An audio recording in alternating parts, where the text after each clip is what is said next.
I woke up one day about age 45 and I realized I had a theory of happiness, which was completely flawed. My theory was if I work really hard and I am really successful, people will, give me a lot of recognition and reward and I'll be happy. And I realized where that happened. It started happening in school. Every time I got good marks, the teacher smiled and my mother gave me a hug. Every time I didn't get good marks, there were frowns. So like an obedient dog, I tried to get good marks. Then I went to join a company. Every time I did some good work, boss was happy, gave you a raise, a promotion. Every time you didn't do it, you got a kick. So you're trained. Okay. So you get on this treadmill. The problem is, like an alcoholic, you need to drink more and more to get the same high. And one day you wake up and you say, man, how long can this continue? I'm no longer enjoying this. I'm no longer happy.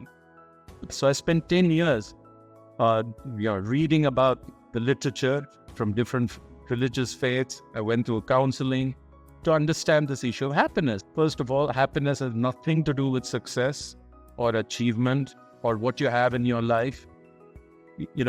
We all know people who have everything and are miserable. We all equally know people who have nothing, but they're always smiling. So it's an attitude. It's a psychologist called this synthetic.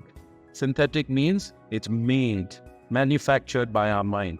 And so the trick here is to control your thoughts.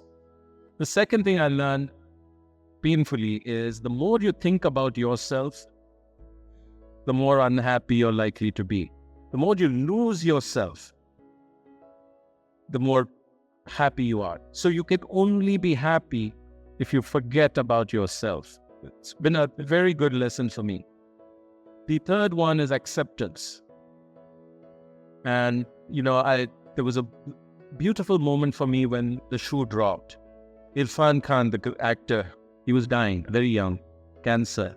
And the person was interviewing. He said, how are you able to smile when you know you're going to die in 2 months? I said, well, I'd hope life would be different, but life has no obligation to give us what we expect. And then I put that with Dalai Lama, who said, happiness comes from liking what we have rather than having what we like. Okay? So this is very hard for me because I used to think, I wish I were a big CEO of a big company like Satya Nadella at Microsoft. Okay? Why have I not become that? And I used to go a little crazy. Then I realized, life has not turned out too badly for me. So let's be grateful for that and enjoy that. So cultivating this acceptance is very, very important. And the final piece around happiness is relationships. Loneliness is the biggest driver of unhappiness. And the more we are connected with each other, the happier we are.